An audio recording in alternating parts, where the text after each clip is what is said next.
আসসালামু আলাইকুম, সবাই কেমন আছেন? আজকে শুক্রবার দিন, তাই চিন্তা করলাম ফ্রি টাইমে একটু ঘুরে আসি মাঝের চর থেকে। আমাদের পিরোজপুরের ডিস্ট্রিক্টের ভিতরে যারা আছেন তারাই এই মাঝের চর নামের জায়গাটা খুব ভালো করে চিনবেন। তো আজকে শুক্রবার সকালেই রওনা হলাম, ভোর 8টা বাজে রওনা হলাম আমরা মাঝের চরের উদ্দেশ্যে। সর্বপ্রথম মঠবাড়িয়া থেকে গাড়িতে করে এরপর চলে আসলাম সাংরাইল খেয়াঘাটে। এখানে আমরা একটা ছোট্ট ট্রলারে অনেকগুলো মানুষ আমরা উঠলাম একটা ট্রলারে। এরপরে মাঝের চরের উদ্দেশ্যে নদীর মাঝ বরাবর থেকে রওনা হলাম। মাঝের চর আসলে এই পরিচিত জায়গাটা 95% মানুষ ঘুরতে গেছেন, আমি যেটা বিশ্বাস করি। এখানে এই জায়গাটা অনেক বড়, এখানে প্রায় 300 ফ্যামিলির মতো বসবাস করে। এখানে আছে নারিকেল গাছ, সরকারিভাবে রোপণ করা। তবে এখানে গেলে কেউ কেউ এই নারিকেল নিজেরা গাছ থেকে পেড়ে খায়। এবং আমরা পৌঁছে গেলাম সেই অনাকাঙ্ক্ষিত জায়গায়, মাঝের চরে। মাঝের চর এখানে কিছু জঙ্গলও আছে এবং ভিতরের দিকে যদি আমরা যাই তখন দেখতে পারবেন যেন কোনো একটা গ্রামের ভিতরে ঢুকছি।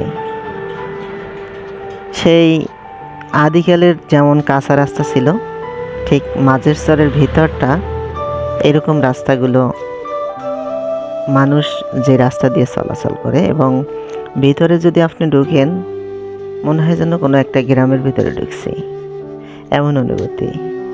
মানে ভিতরে গেলে আপনি বুঝতে পারবেন না যে আমরা নদীর মাঝে মাঝের চর আসছি, মনে হয় যেন কোনো এক গ্রামের ভিতরে আছি। এখানে আছে অনেকগুলো পরিবার, এখানে প্রায় 3 থেকে 350 লোক বসবাস করে এবং ছোট্ট ছোট্ট রাস্তা দিয়ে এরা চলাচল করে। রাস্তাগুলো দেখতেই পারতেছেন। এরপরে আমরা অনেক ঘোরাঘুরির পরে এখানে অনেক মজা করলাম, খেলাধুলা করলাম। তারপরে জুমার আজান হলো, এখানে নামাজ পড়লাম। এখানে অনেকগুলো মসজিদ আছে, সেখানে জুমার নামাজ আদায় করলাম। আজকে দিনটা বেশ ভালোই কেটেছিল। আসলে যারা সাপ্তাহিক 6 দিন পুরোপুরি ব্যস্ততার ভিতরে থাকে, শুক্রবার দিনটা তাদের জন্য একটা এমনিতেই ভালো একটা দিন। তারপরে এই দিনে অনেক মানুষ অনেক জায়গায় ঘুরতে যায়, ফ্রি টাইম যেহেতু, তার জন্য চিন্তা করলাম আজকে একটু ঘুরে আসি। এর আগেও একবার গেছিলাম, বেশ ভালোই লাগছিল এখানে পরিবেশটা। এরপরে আমরা খাওয়া দাওয়া শেষ করলাম, সবাই বসে এখানে বিরিয়ানি পাক করা হয়েছিল আমাদের উদ্যোগে। তো সেগুলো খাওয়া দাওয়ার পরে আমরা আবার বাড়ির পথে রওনা হলাম।